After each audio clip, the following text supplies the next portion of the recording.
Quería explicarle a la gente de Aruba que no es nada más que van a tratar de exportar el comunismo, ¿verdad?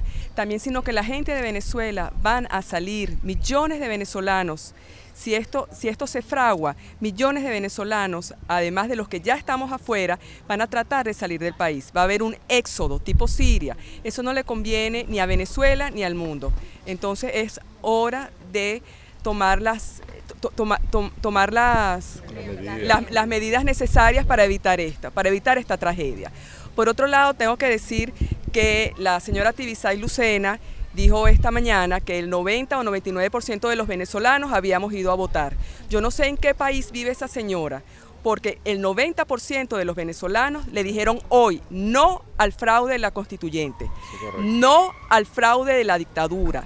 Y no queremos el fraude ni del CNE ni del Tribunal Supremo de Justicia, no queremos la falta de alimentos, no queremos falta de medicinas, no queremos la inseguridad galopante que hay en Venezuela, no queremos más asesinatos ni más represión. Lo que queremos es libertad, queremos elecciones generales, ¿verdad? Pero con otro Consejo Nacional Electoral.